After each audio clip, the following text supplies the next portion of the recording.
بڑی اہمیت کے حامل خطابات ہوں گے۔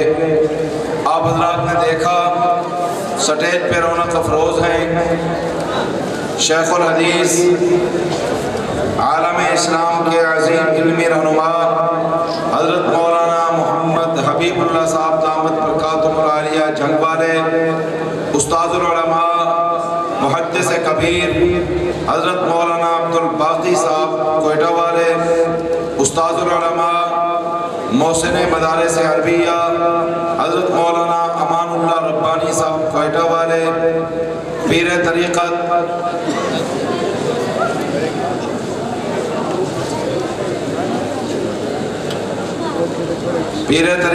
رہبر شریعت ولی کامل حضرت اقدس حضرت مولانا خواجہ عزیز احمد بہلوی صاحب دامت برکاتہم العالیہ شجاباد والے، یہ تمام اکابرین تشریف فرما ہیں۔ انشاءاللہ العزیز ان کے خطابات ہوں گے۔ کھڑے ہونے والے حضرات یہاں سامنے بیٹھ جائیں، جزاکم اللہ احسن الجزا۔ جلدی نظم و ضبط کا مظاہرہ کریں، جو حضرات پیچھے ہیں وہ آگے تشریف لے آئیں تاکہ صحیح معنوں میں اکابرین کے بیان ہو سکے۔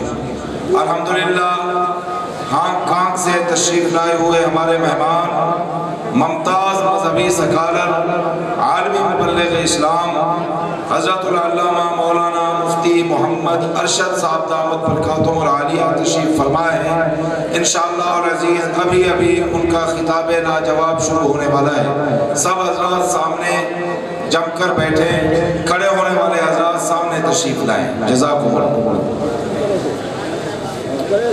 اب تشریف لاتے ہیں ہانگ کانگ سے تشریف لائے ہوئے ممتاز مذہبی سکالر حضرت العلامہ مولانا مفتی محمد ارشد صاحب۔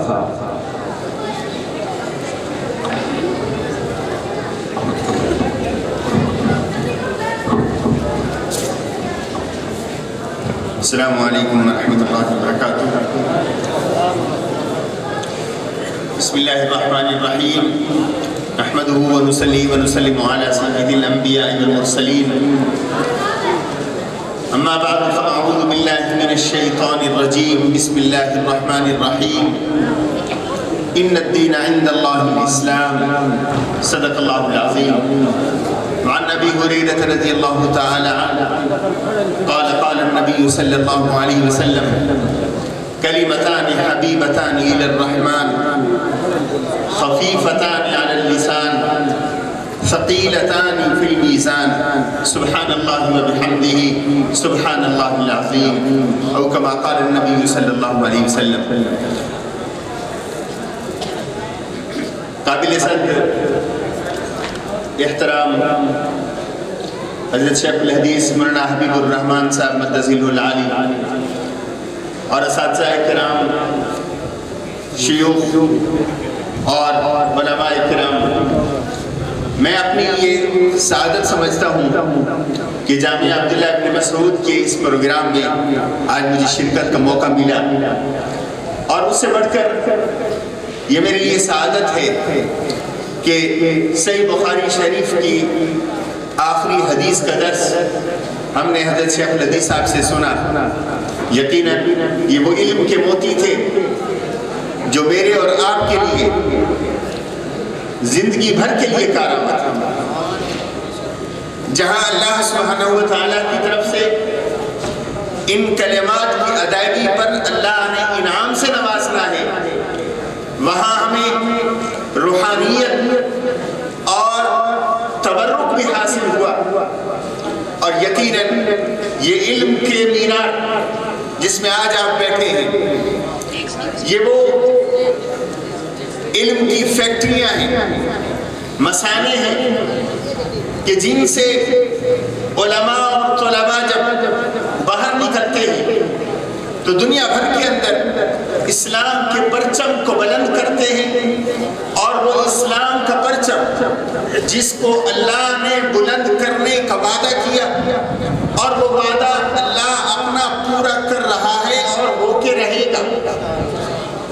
اور مجھے حضرت عبداللہ درخواسی رحمۃ اللہ علیہ کی وہ الفاظ یاد آتے ہیں جب آپ مسجد میں پڑھا کرتے تھے، یریدون لیطفئوا نور اللہ بافواہہم وَيَأْبَى اللَّهُ إِلَّا أَن يُتِمَّ نُورَهُ کہ نور خدا ہے کفر کی حرکت پہ خندزن پھونکوں سے یہ چراغ بجھایا نہ جائے گا۔ اللہ نے وہ دین جو مجھے اور آپ کو عطا کیا عملی طور پر اور مشاہدے کے ساتھ ہم یہ دیکھ چکے ہیں کہ ایک مسلمان طالب علم یہودی کے ساتھ بیٹھے یا عیسائی کے ساتھ، ہندو کے ساتھ بیٹھے یا بدھسٹ کے ساتھ، وہ جب بات کرے گا اس کی بات کے اندر وزن ہوگا اور اس کو اس انٹرفیت یا بین المذاہب مکالمات کے اندر جب وہ اسلام کی بات کرے گا، اسلام کی بات میں وزن اتنا ہوگا کہ ہر ایک کہے گا کہ یہ بات سچی کہہ رہا ہے۔ اللہ نے اسلام کو آفاقیت بھی دی ہے اور اسلام کے اندر اللہ نے جاذبیت بھی رکھی ہے۔ جاذبیت کا یہ عالم ہے۔ دنیا کے دیگر مذاہب کو دیکھیں، قدیم ترین مذاہب میں ہندو مت ہے، بدھزم ہے، بدھ مت ہے، یہودی ہے، عیسائی ہے۔ اسلام دنیا کے ان عظیم مذاہب میں سے اس کو کہتے ہیں ینگسٹ ریلیجین، کہ جو کم عمر والا دین ہے، کم عمر والا مذہب ہے۔ لیکن یہ اسلام ہی ہے جو مختصر ترین عرصے کے اندر مشرق سے مغرب تک اور شمال سے جنوب تک پھیل گیا۔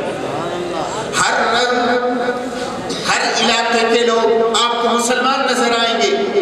آخر وجہ کیا ہے؟ اسلام فطرت کی آواز تھی اور فطرت کے تقاضوں کو پورا کرنے والا وہ دین ہے جس نے ہر دور کے اندر اور ہر علاقے کے اندر اپنا لوہا منوایا۔ اور کیوں نہ منواتا جب اللہ نے کہا وَالَّذِي أَرْسَلَ رَسُولَهُ بِالْهُدَى وَدِينِ الْحَقِّ لِيُظْهِرَهُ عَلَى الدِّينِ كُلِّهِ کہ یہ وہ دین ہے جس نے تمام ادیان پہ غالب ہونا ہے اور ہو کے رہے گا۔ باقی سب ادیان نے وہ چیزیں پیش کی جو فطرت کے تقاضوں کے مطابق نہ تھی۔ کسی نے کہا، اگر آپ دیکھیں دنیا کو، کسی نے کہا شادی نہ کرنا، یہ کمال کی بات ہے۔ اور لوگوں نے ہر دور کے اندر اپنے بچوں کو چرچ کی، گرجے گھر کی، ٹیمپل کی، مندر کی نظر کیا اور کہا کہ یہ لوگ شادی نہ کریں۔ گویا ان کے مذہب کے اندر بہترین لوگ وہ ہیں جو شادی نہ کریں۔ میں سوچتا ہوں اگر اسی پر ساری دنیا عمل کرے اور بہترین بنا دے، اگلے 50 سالوں کے اندر انسانیت ختم ہو جائے۔ تو گویا جس کو وہ بہترین کہہ رہے ہیں وہ دراصل بقائے نسل انسانی کے لیے قدغن ہے اور بقائے نسل انسانی کے وہ مخالف ہیں۔ اسلام نے کہا کہ نہیں، فطرت کے تقاضوں کو پورا کرنا اور اس انداز سے پورا کرنا جس طرح اللہ چاہتا ہے، یہی اصل دین ہے۔ اور ان تقاضوں کو پورا کرتے ہوئے جو باہم تعلق قائم کرو گے، اس تعلق کو اپنی نفسانی خواہشات کی تکمیل تک محدود نہ کرنا، یہ تعلق اللہ اور اس کے رسول کے تقاضوں اور فرمان کے مطابق ہوگا تو یہ تعلق بھی تمہارا عبادت بن جائے۔ تو اللہ نے ہمیں وہ دین دیا ہے جو فطری ہے، آفاقی ہے۔ اور ایک اور اس دین کی خوبی یہ ہے کہ اللہ نے اس دین کو دنیا میں حکومت کا موقع دیا۔ دنیا کا کوئی مذہب اور حکومت نہیں کر سکا۔ عیسائی لوگ حاکم تو رہے لیکن عیسائیت نے حکومت نہیں کی۔ بطور مذہب کے عیسائی حکومت کرتے رہے، پوپ حکومت کرتا رہا، لیکن اسلام نے حکومت کی اور اس انداز سے کی کہ ایک امیر المومنین حاکم وقت اور وہ مدعی ہے، مقابلے میں مدعی ایک یہودی ہے، دونوں سامنے کھڑے ہیں اور کرسی پہ قاضی ہے، قاضی شریع، اور دونوں سامنے کھڑے ہیں۔ اسلام نے یہ بتایا کہ یہاں پر کسی کو استثناء حاصل نہیں، اگر کوئی مدعی ہے یا مدعی ہے تو اس کو قاضی کی عدالت میں بھی پیش ہونا ہوگا اور دلیل کے لیے اس کو اپنا ثبوت اور دلیل بھی پیش کرنا جگہ ہوگی، یہاں اگر کسی کے خلاف کوئی FIR ہے، یہاں کسی کے خلاف کوئی مقدمہ ہے تو اس کو صفائی کے لیے آنا ہوگا۔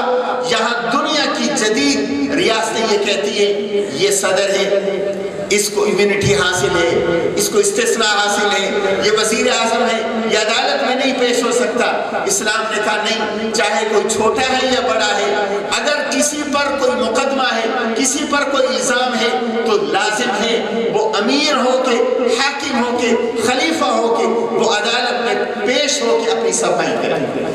اور پھر اسلام نے تھوڑے عرصے کے اندر دنیا کے بیشتر حصے پر حکومت کی، جبکہ دنیا کا کوئی اور مذہب ایسا نہیں تھا۔ اور یہ کیوں کی؟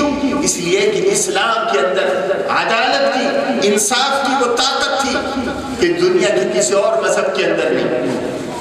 اور اس لیے میں کہا کرتا تھا، ترکی کے اندر ایک بہت بڑا اجتماع تھا، اس میں میں نے عرض کیا کہ دنیا کے کسی اور مذہب کے اندر آپ کو مختلف سسٹم نہیں ملیں گے، نظام نہیں ملیں گے۔ یہاں اسلام جہاں اخلاقیات کا نظام پیش کر رہا ہے، انسان کی اصلاح کا نظام پیش کر رہا ہے۔ حضرت مولانا حبیب الرحمن صاحب فرما رہے تھے کہ تصوف کوئی جوگیوں کا کھیل کہنے والے نادان ہیں، کوئی شک نہیں۔ تزکیہ قرآن کریم کا ایک موضوع ہے، اخلاق کی اصلاح قرآن کریم کا ایک موضوع ہے، لیکن ساتھ ساتھ بازار میں کیسے بیٹھنا ہے، معاملات کیسے کرنا ہے، کھیتی باڑی کیسے کرنی ہے، یہ بھی اسلام کا موضوع ہے۔ دنیا کا کوئی مذہب آپ کو عیسائی اکنامک سسٹم نہیں دے سکتا، یہودی اکنامک سسٹم نہیں دے سکتا۔ یہ اسلام وہ واحد دین ہے جو کہتا ہے اگر تم عدالت میں جانا چاہتے ہو تو میرا دیا ہوا دین تمہارے لیے موجود ہے، اگر تم اکنامکس کی اور معیشت کے میدان میں آنا چاہتے ہو تو میرا دیا ہوا نظام موجود ہے۔ بس جس نظام کے اندر تم ہو، سیاست ہو، معیشت ہو، معاشرت ہو، اسلام نے مکمل نظام اپنا پیش کیا ہے، دنیا کا کوئی اور مذہب نہیں پیش کر سکا۔ اس لیے آج ہم ہانگ کانگ کے اندر چیف ایگزیکٹو سب سے بڑا عہدہ ہوتا ہے۔ میں نے خود 3 دفعہ مختلف جگہوں پر یہ دعوت دیتے ہوئے اس سے سنا کہ we want to welcome Islamic economic system in our Hong Kong، کہ ہم ہانگ کانگ کے اندر اسلام کے معاشی نظام کو خوش آمدید کہتے ہیں، اس لیے کہ اسلام کا معاشی نظام وہ نظام ہے جو سود سے مبرہ ہے، اور جو نظام معیشت سود سے جتنا دور ہوگا اتنا وہ ترقی کرتا چلا جائے گا۔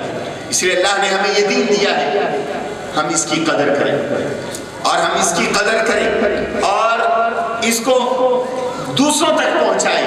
یہ علماء جن کو اللہ نے انسٹرومنٹ بنایا، انسٹرومنٹ آلات بنائے اپنے دین کی ترویج و اشاعت کے لیے اور اپنی دین کی حفاظت کے لیے، یہ ہمارا دین جہاں محفوظ بھی رہنا ہے وہاں پر یہ اللہ کے پیغامات کا نگران اور محافظ بھی ہے، جس کو مہیمن کہا گیا اللہ نے قرآن کریم کے اندر۔ جتنی خرافات آج بائبل کے اندر ہیں، ان خرافات کی اگر اصلاح کر سکتا ہے تو وہ قرآن کریم کر سکتا ہے۔ اور حدیث ہمارے قرآن کریم اللہ نے جو کتاب دی ہے اس کا تو کوئی متبادل ہے ہی نہیں۔ دنیا کی کسی بھی مذہبی کتاب کو اٹھا کے دیکھ لیں، وہ سب کی سب ان کی کسی نہ کسی حد تک اگر مشابہت ہو سکتی ہے تو وہ حدیث سے ہو سکتی ہے۔ ایک فاؤنڈر، ایک بانی، وہ ایک بات کرتا ہے، اس کے حواری، اس کے پیروکار اس کو لکھتے ہیں اور لکھتے لکھتے اس کو ایک کتاب کی شکل دے دیتے ہیں، اور یہ کہا جاتا ہے یہ مقدس کتاب ہے۔ قرآن کی یہ صورت ہے کہ اللہ آسمانوں سے براہ راست اپنے حبیب سے مخاطب ہے کہ قل یا ایھا الکافرون قل هو اللہ احد، جبکہ بائبل آج جو مقدس کتاب ہے اس کے ابواب دیکھ لیں، ان ابواب کے نام حواریوں کے نام پر ہیں، جبکہ قرآن کریم کے سورتوں کے نام بھی اللہ کی طرف سے آئے ہیں۔ تو اللہ نے قرآن کریم کو وہ عظمت دی۔ اور پھر حدیث، ایک جرمن مستشرق کہتا ہے کہ حدیث اور علم رجال وہ فن ہے جو دنیا میں آج تک کوئی مذہب، کوئی کلچر اس کا مقابل نہیں پیش کر سکا۔ 3 لاکھ انسانوں کے حالات محفوظ ہو گئے حدیث کی برکت سے، کہ انہوں نے جہاں حدیث کی روایت میں کہیں کسی شخص کا ذکر آیا اس کی تمام حالات زندگی محفوظ ہو گئے۔ دنیا میں ایسا کوئی نظام، آج کوئی علم ایسا نہیں آیا جس نے اتنی بڑی انسانوں کی تعداد کے احوال محفوظ کر لیے ہو جتنی حدیث کی برکت سے حدیث نقل کرنے والوں کے احوال محفوظ ہوئے۔ دنیا اس کی مثال دینے سے قاصر، اللہ نے ہمیں وہ دین دیا ہے جو فطرت والا، آفاقیت والا اور امن والا، امن کی طرف اشارہ کر گئے۔ ہمارے ہاں یہ تصور ہے کہ جب اسلام کی بات آئے گی تو شدت کی بات آئے گی، دہشت کی بات آئے گی، حالانکہ اللہ کے پیغمبر علیہ السلام نے جو دین دیا ہے وہ امن اور آشتی کا، محبت اور پیار کا، وہ کہ جو لوگوں کے دلوں کو اپنی طرف متوجہ کرے، اور یہی جاذبیت ہی تو تھی جس میں دیکھتے ہی دیکھتے 8 سال کے عرصے کے اندر پورا جزیرہ نمائے عرب اسلام کے اندر داخل کر دیا۔ یہ محبت کا پیغام تھا جس نے خلفائے راشدین کے دور میں لاکھوں مربع میل کا علاقہ اسلام کے جھنڈے تلے آباد کر دیا۔ یہ اسلام ہی کا پیغام محبت تھا۔ آج یہودی ہی کہتے ہیں، جب بیٹھتے ہیں ان کے ساتھ، کہتے ہیں، ان کا ایک انگریزی کا مقولہ ہے، وہ کہتے ہیں there is no Moses till Moses accept Moses، کہ موسیٰ بن نصیر ایک حاکم تھے بنو امیہ کے جنہوں نے اسپین کے اندر حکومت کی، اور وہ کہتے ہیں موسیٰ علیہ السلام سے لے کر اس موسیٰ بن نصیر تک جتنا زمانہ گزرا ہے، کوئی زمانہ ایسا نہیں جو ان کے لیے گولڈن ایج، سنہری دور کہلاتا ہو۔ اگر ان کے لیے سنہری دور تھا امن کا، سکون کا، تو وہ مسلمانوں کا دیا ہوا دور تھا۔ مسلمانوں نے یہودی کو بھی امن دیا، عیسائی کو بھی امن دیا، ہندو کو بھی امن دیا، بدھسٹ کو بھی امن دیا۔ اسلام تو ہے ہی امن کا دین، اور امن کا ماحول ہو تو اسلام اور ترقی کرتا ہے۔ اس لیے اللہ سے دعا ہے اللہ ہمیں امن کے وہ دن دکھائے جس میں اسلام پھلے پھولے اور انسانوں کو یہ سبق ملے کہ اگر دنیا امن سے رہنا چاہتی ہے اور امن دیکھنا چاہتی ہے تو مسلمانوں کو گلے لگائے، اسلام کی پیغام اور اسلام کے نظام کو قبول کرے۔ جیسے ہی اسلام کا نظام دنیا میں آئے گا انشاءاللہ یہ پوری دنیا امن کا گہوارہ بن جائے گی۔ وما علینا الا البلاغ۔